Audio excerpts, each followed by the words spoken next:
Bismillahirrahmanirrahim. Assalamualaikum warahmatullahi wabarakatuh. Pemirsa Dakwah Solo yang dirahmati Allah Subhanahu wa taala, alhamdulillah kita bisa berjumpa kembali di bulan suci Ramadan ini, bulan yang penuh ampunan, penuh keberkahan dan kemenangan dari Allah Subhanahu wa taala. Mohon maaf sebelumnya saya agak pilek ya, flu. Ya, semoga ini tidak menghalangi saya untuk bisa menyampaikan dengan baik. Bismillah. Alhamdulillah wassalatu wassalamu ala rasulillah. Nikmat yang besar kita haturkan atas kehadirat Allah Subhanahu wa taala yang mana telah memberikan kesempatan kita untuk bisa mendapati bulan suci Ramadan ini. Semoga kita termasuk hamba-hamba yang Allah berikan kemenangan di bulan ini. Dan salat serta salam semoga senantiasa tercurahkan pada baginda yang agung Nabiullah Muhammad Sallallahu alaihi wasallam. Ya, teman-teman sekalian, kalau kita memperhatikan bagaimana sirah nabawiyah perjalanan Nabi Muhammad Sallallahu alaihi wasallam di titik klimaks beliau mendapatkan kemenangan, bagaimana sih? Kita perhatikan kalau dalam sirah itu di bab Amul Huzn, yaitu tahun kesedihan Nabi Sallallahu alaihi wasallam. Yaitu apa? Ketika saat itu, di tahun itu, Rasul kehilangan pamannya yang sangat dia cinta, yang mana pamannya ini adalah Abu Thalib yang senantiasa menjadi perisai dakwahnya beliau, yang mana orang-orang kafir Quraisy gak berani untuk menghadapi Rasul karena masih ada Abu Thalib.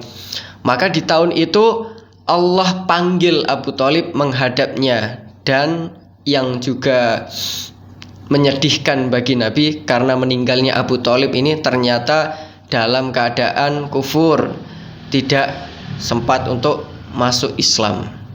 Nah, kemudian selang 3 bulan selanjutnya disusul oleh meninggalnya istri yang tercinta, Bunda Khadijah, yang mana waktunya, hartanya digunakan untuk dakwahnya Rasul Shallallahu alaihi wasallam. Sampai-sampai sebelum dia meninggal, dia sempat berpesan kepada Nabi bahwa kalaulah engkau mendapati saya sudah meninggal, wahai suamiku, dan sementara harta-hartaku ini sudah habis untuk digunakan di dakwah Islam ini, maka tolong galilah kuburanku dan ambillah tulang bululangku yang masih tersisa untuk engkau jadikan jembatan supaya engkau bisa melanjutkan perjalanan dakwahmu ke tempat yang engkau tuju. Masya Allah, luar biasa cintanya Bunda Khadijah kepada Nabi, dan begitu pula sebaliknya. Ternyata juga diambil oleh Allah Subhanahu wa taala. Ini pelajaran yang mahal, teman-teman. Ketika sosok-sosok yang kita cintai, yang mungkin kita biasa bersandar kepadanya, ketika itu diambil oleh Allah, ini adalah suatu pelajaran supaya tiada tersisa harapan tempat bersandar kita kepada makhluk, dan hanya tersisa harapan kepada Allah Subhanahu wa taala. Dan itu adalah melatih untuk kita bertawakal sepenuhnya kepada Allah Azza wa Jalla. Dan maka saat itu Rasul menjadi buronan oleh orang-orang kafir Quraisy. Beliau dikejar-kejar, beliau diancam akan dibunuh. Maka beliau kemudian melakukan perjalanan ke Thaif untuk mendakwahkan Islam di sana dan mencari suaka di sana, berharap mereka menerima Islam dan ikut memperjuangkan dinul Islam. Tapi ternyata apa? Perjalanan yang begitu jauh ditempuh oleh Nabi bersama anak angkatnya yaitu Zaid bin Harisah sepanjang 70 km, teman-teman.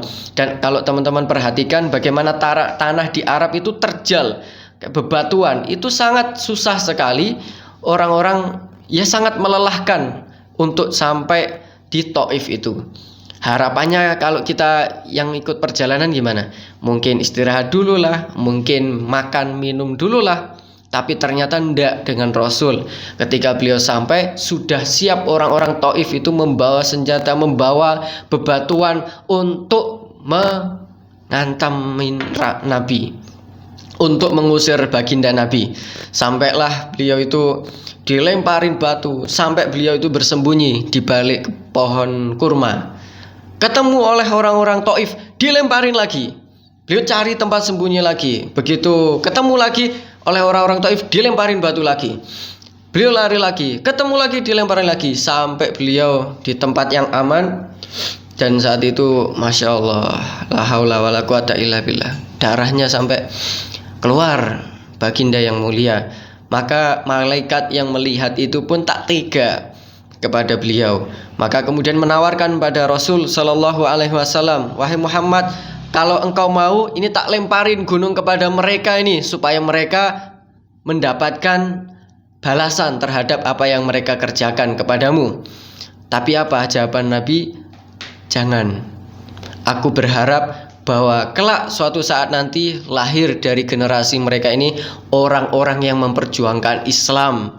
Dan ternyata betul, 9 tahun kemudian Taif ini adalah punya kontribusi besar dalam perjuangan Islam. Ini luar biasa. Ini pelajaran yang kita bisa ambil lagi adalah bahwa kalau kita dalam kondisi terzolimi, ini kan kondisi orang yang terzolimi, dia berdoa dan doanya seorang nabi pula. Nah, ini pelajaran bagi kita. Kalau kita dihadapkan di waktu-waktu yang menyedihkan, waktu yang menjadi kita kena musibah, maka itu adalah momen yang paling mustajab untuk kita berdoa. Jangan malah sebaliknya kita mendoakan keburukan-keburukan. Justru itu kesempatan yang paling baik, paling afdol kita berdoa kebaikan-kebaikan untuk agama ini, untuk kita, untuk umat. Nah, semua kebaikan. Nah, terus kemudian lanjut, setelah Rasul menghadapi banyaknya kesedihan di tahun itu, Rasul kemudian diturunkan wahyu kepadanya surat Yusuf untuk menghibur beliau supaya beliau tidak merasa paling menderita, paling sedih. Karena ternyata ada loh dulu Nabi itu yang menderita sejak di waktu kecilnya sampai dia besar. Nabi Yusuf kan kita tahu ketika dia masih kecil dia menjadi iri-irian bagi teman-temannya. Udah dibully lah, diolok-olok, sampai diancam dibunuh, sampai dimasukkan ke sumur oleh saudaranya sendiri. Begitu ada yang mengeluarkan, ternyata dia dijual ke luar negeri untuk menjadi budak. Setelah diperbudak bertahun-tahun, dia tumbuh menjadi orang yang ganteng, keren, wah cool. Ternyata disukai oleh istrinya pejabat, dan akhirnya dia karena menolak, maka dia Yusuf dipenjara. Sudahlah dipenjara bertahun-tahun, begitu bebas dia harus memaafkan ke-11 saudaranya. Dari saudara-saudaranya yang lain, yang mana dari 10 saudaranya itu telah membuat aniaya terhadap dirinya. Ini adalah suatu yang sulit kalau kita mengalaminya, dan ini disampaikan kepada Rasul. Allah sampaikan dalam surat Yusuf, a'udzubillahi minasyaitonirrajim, nahnu naqussu 'alaika ahsanal qasasi bima auhayna ilaika hadzal Qur'an. Kami kisahkan kepadamu wahai Muhammad kisah-kisah terbaik, yaitu adalah Al-Qur'an. Maka ini adalah menjadi penguat motivasi semangat kepada baginda Nabi Muhammad SAW untuk melanjutkan estafet dakwahnya. Sampailah beliau pulang di malam hari yang sunyi hening. Maka saat itu beliau mengadu kepada Allah di depan Ka'bah dalam keheningan malam. Dan saat itu setelah sholat 2 rakaat beliau tertidur. Maka kemudian terdengar suara yang memanggil, ya Muhammad, ya Muhammad, ya Muhammad. Ketika beliau melek, ternyata itu adalah Jibril alaihissalam. Kemudian beliau diajak healing setelah kesedihan yang beliau alami. Healing kemana? Bukan ke Tawangmangu, bukan ke luar negeri, tapi healing ke langit bertemu Allah Subhanahu wa taala. Kita tahu ya ceritanya Isra Mi'raj, sampai kemudian bertemu Allah dan kembali lagi. Di pagi harinya beliau menceritakan peristiwa Isra Mi'raj itu kepada umat manusia, bahwa tadi malam saya didatengin Jibril, dibelah dada saya, diambil jantungnya, dicuci dengan air zam-zam, kemudian dikembalikan lagi, dijahit dengan sempurna, sampai kemudian saya dinaikkan dengan binatang buruk, yang mana lebih besar daripada keledai dan lebih kecil daripada kuda. Kemudian mengepakkan sayapnya 1, 2 sampai melesat ke Masjidil Aqsa. Kemudian mengimamin para anbiya untuk sholat. Setelah itu kemudian melesat ke Sidratul Muntaha untuk menerima perintah daripada Allah, yang kita tahu di situ ada perintah sholat yang menjadi rutinitas seorang muslim dalam tiap harinya. Maka ketika itu disampaikan kepada orang-orang kafir Quraisy, saat itu mereka banyak yang bilang, Muhammad gila, mustahil, nggak mungkin perjalanan yang kami menempuh bahkan dengan kendaraan tercepat sekalipun itu sekitar 5 bulan mampu ditempuh oleh Muhammad 1 malam, nggak mungkin. Maka itu dijadikan alat untuk memprovokasi orang-orang muslimin untuk keluar daripada Islam. Dan memang banyak yang meragukan dari apa yang disampaikan Rasul setelah itu. Lalu berita ini disampaikan pada Abu Bakar As-Siddiq, dan ternyata beliau ketika disampaikan berita itu, jawaban beliau apa? Cuman segitu aja ceritanya. Orang kafir kaget ini. Loh, ini Abu Bakar beda sama yang lain ini. Maksudmu apa? Kamu diceritain cerita yang gila kayak gini, kamu mengatakan cuman segitu aja? Iya.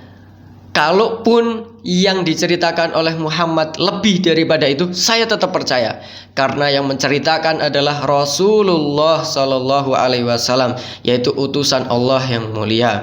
Maka ini pelajaran yang bisa kita ambil. Mungkin dalam pembelajaran atau urusan ilmu kita bisa pakai kata kalimat astagfirullah, undur man qala wala tandur man qala, yaitu lihatlah apa yang dibicarakan, jangan engkau lihat siapa yang dia bicara.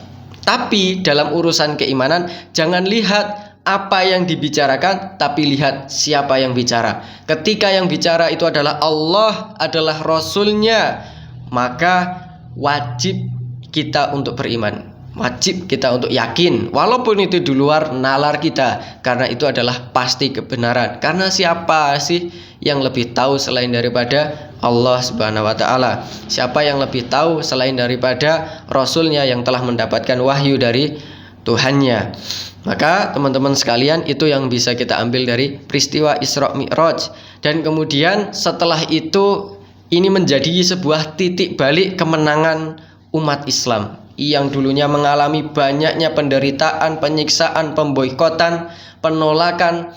Dan setelah Isra Mi'raj ini, kayak istilahnya kisah dalam film itu udah sampai klimaksnya, penderitaan. Kemudian ternyata di situ Allah datangkan 6 anak muda dari Yatsrib, sebagian dari suku Aus dan sebagian dari Khazraj, untuk meminta penjelasan kepada Nabi tentang Islam. Karena mereka sering dengar bahwa muncul Nabi baru, muncul seorang Nabi yang dia menyebarkan Islam.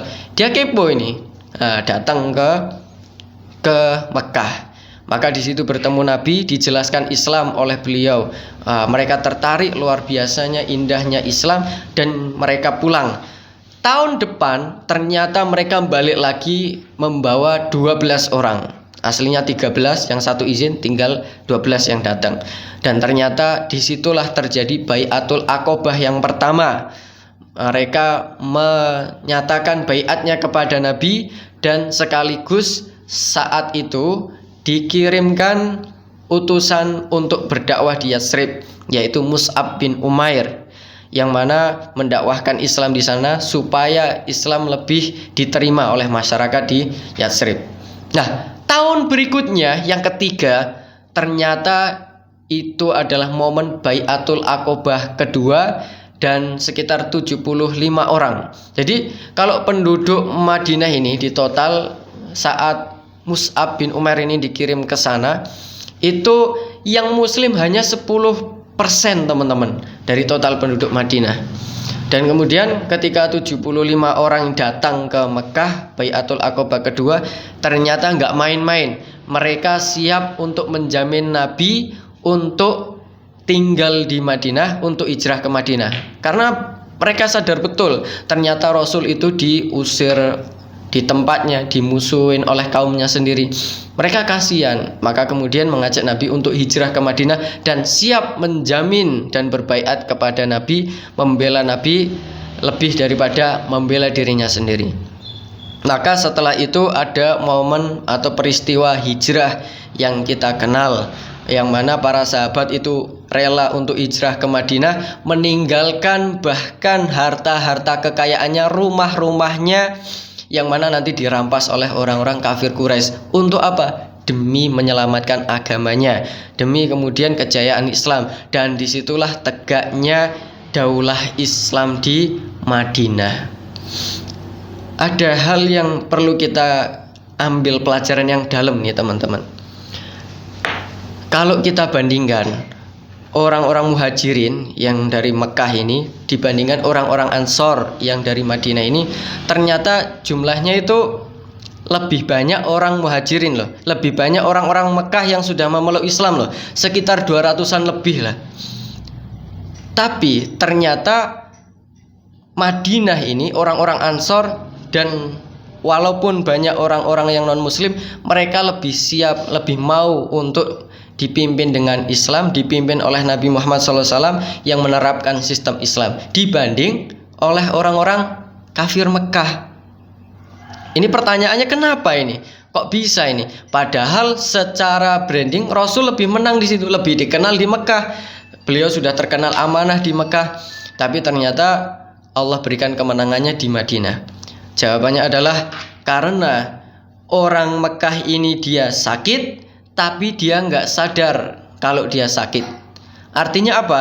Masyarakat Mekah ini kan jahiliyah, sistemnya rusak, luar biasa, parah. Tapi mereka menikmati itu sebenarnya, karena mereka ya tiap tahun itu dapat dana haji. Mereka senang dengan itu. Mereka masih menganggap bahwa penyembahan terhadap berhala itu ya biasa-biasa saja, sesuatu yang menguntungkan bagi dia, sesuatu yang dia nikmatin, dan khawatir kalau dia berbaiat pada Nabi, hilanglah kekuasaannya, wibawanya, dan dia harus menyerahkan itu kepada Nabi Muhammad SAW. Mereka nggak rela. Nah, kemudian yang di sisi lain di Madinah ini, mereka juga mengalami sistem yang rusak. Negaranya rusak, mereka carut marut, bahkan di antara kabilah mereka itu saling berantem bertahun-tahun terus, kayak musuh bebuyutan gitulah. Mungkin kalau sekarang itu kayak ya ada Persija misalkan sama bonek misalkan, atau antar supporter itu kan sering kayak gitu. Nah, ini musuh bebuyutan, sering terjadi konflik di sana. Nah, maka kemudian mencari solusi apa ini yang bisa menyelesaikan, karena di antara mereka nggak ada yang bisa mengklirkan masalah itu. Maka ketika mendapatkan nama Nabi, bahwa dia bisa memberikan pencerahan, memberikan kedamaian, dan menerapkan sistem Islam yang di situ ada rahmatan lil alamin, mereka sangat senang, bergembira. Artinya apa? Madinah ini dia lagi sakit dan sadar kalau dia sakit, dan obatnya dia temukan dalam Islam. Maka walaupun jumlahnya yang muslim itu nggak begitu banyak dibandingkan orang-orang musyrikin, Yahudi, Nasrani, mereka yang lain juga siap untuk menerima, karena sama-sama menyadari kebobrokan di negerinya dan menginginkan kebaikan untuk negerinya. Maka diterimalah Islam di situ sebagai daulah dan menjadi sistem dalam negara di Madinah, yang semulanya itu Yatsrib kemudian berubah menjadi Madinah. Dan pelajaran lagi yang bisa kita ambil teman-teman, bahwa ternyata dalam perjuangan akidah itu sangat penting, keyakinan itu sangat penting, dan kedekatan kepada Allah itu sangat penting untuk dimiliki oleh para pejuang. Dan yang kedua, dalam berproses berdirinya daulah Madinah ini, nggak nunggu 100% semua masyarakat itu tauhidnya lurus loh. Ternyata nggak nunggu semua orang-orang musyrik itu hijrah menjadi orang-orang yang wah soleh semuanya, soleh-soleh semuanya, menjalankan sunnah-sunnah semuanya. Ternyata nggak nunggu itu Rasul, karena ternyata masih banyak orang musyrikin Di Mekah masih banyak, di Madinah juga masih banyak, tapi berdirinya daulah nggak nunggu itu. Tapi ketika masyarakat sudah banyak yang sadar kerusakan dalam negerinya dan mereka mendapatkan Islam itu adalah sebagai petunjuk cahaya yang mampu menerangi itu, maka ketika diterapkan Islam, barulah dari situ terasa indahnya Islam, dan bahkan membuat orang-orang yang kafir yang memusuhi Islam itu justru berbondong-bondong untuk masuk Islam.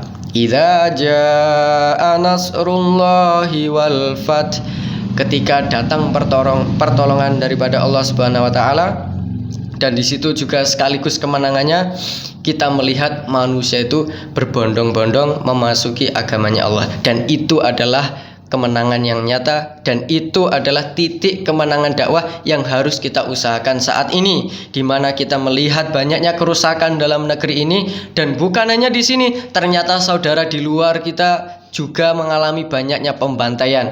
Maka solusi satu-satunya yaitu menyadarkan umat tentang kegelisahan umat saat ini dan memberikan bisyarah bahwa Islam adalah satu-satunya jalan keluar untuk kita terapkan dalam negeri ini, sehingga disitulah Allah menjanjikan la fatahna alaihim barakatim minas sama'i wal ard. Allah bukakan pintu-pintu keberkahan baik dari langit maupun dari bumi. Wallahu a'lam bishawab. Semoga ini bisa menjadi pelajaran di pertemuan kali ini. Insya Allah kita akan lanjutkan di episode selanjutnya bagaimana kita akan mengupas sirah nabawiyah dari sisi yang lain. Barakallahu fikum, kurang lebihnya mohon maaf. Usikum wa nafsin bitaqwallah. Apabila ada yang pengen memberikan masukan, bisa tulis aja di kolom komentar. Wassalamualaikum warahmatullahi wabarakatuh.